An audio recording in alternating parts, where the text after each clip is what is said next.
Assalamualaikum warahmatullahi wabarakatuh. Hai teman-teman, perkenalkan nama saya Andi Saputra dengan nomor standbook S1A122118, jurusan Administrasi Negara, Fakultas Ilmu Sosial dan Ilmu Politik, Universitas Haluoleo. Pada kesempatan kali ini, saya akan membahas materi tentang struktur politik. Baiklah, sebelum saya menjelaskan apa-apa saja yang termasuk struktur politik, terlebih dahulu kita harus mengetahui apa itu definisi struktur politik. Tentu ya teman-teman, dalam menjalankan sistem politik dalam suatu negara diperlukan struktur lembaga negara yang dapat menunjang jalannya pemerintahan struktur. Politik merupakan cara untuk melembagakan hubungan antara komponen-komponen yang membentuk bangunan politik suatu negara supaya terjadi hubungan yang fungsional. Struktur politik suatu negara terdiri atas kekuatan suprastruktur dan infrastruktur. Struktur politik negara Indonesia pun terdiri dari dua kekuatan tersebut. Suprastruktur politik diartikan sebagai mesin politik resmi di suatu negara dan merupakan penggerak politik yang bersifat formal. Dan kata lain, suprastruktur merupakan gambaran pemerintahan dalam arti luas yang terdiri atas lembaga-lembaga negara yang tugasnya dan peranannya diatur dalam konstitusi negara. Lanjut kemudian, infrastruktur politik adalah suatu kelompok-kelompok kekuatan politik dalam masyarakat yang turut berpartisipasi secara aktif. Infrastruktur politik di Indonesia merupakan keseluruhan kebutuhan yang diperlukan dalam rangka pelaksanaan tugas-tugas yang berkaitan dengan proses pemerintahan negara. Pada dasarnya, organisasi-organisasi yang termasuk dalam birokrasi pemerintahan merupakan kekuatan infrastruktur politik. Dengan kata lain, setiap organisasi non-pemerintahan termasuk kekuatan infrastruktur politik. Di Indonesia banyak sekali organisasi atau kelompok yang menjadi infrastruktur politik.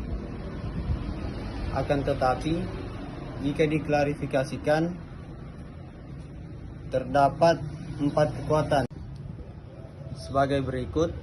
Yang pertama, partai politik, yaitu organisasi politik yang dibentuk oleh sekelompok warga negara Indonesia secara sukarela atas dasar persamaan kehendak dan cita-cita untuk memperjuangkan kepentingan anggota masyarakat, bangsa dan negara melalui pemilihan umum.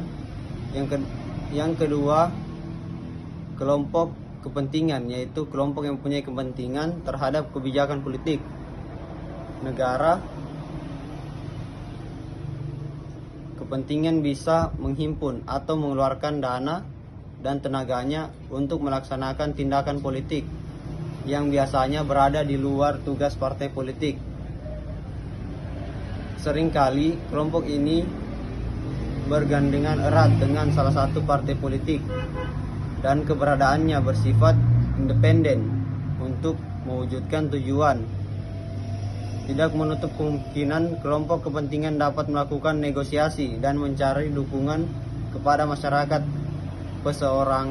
perseorangan atau kelompok masyarakat. Contoh kelompok ini adalah elit politik, Serikat Dagang LSM, Serikat Buruh.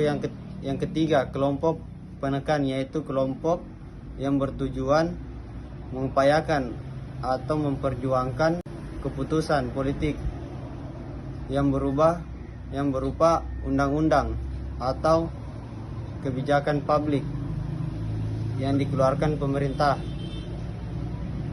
sesuai dengan kepentingan tampil ke depan dengan berbagai cara untuk menciptakan pendapat umum yang mendukung ingin kelompok mereka, misalnya dengan cara berdemonstrasi, melakukan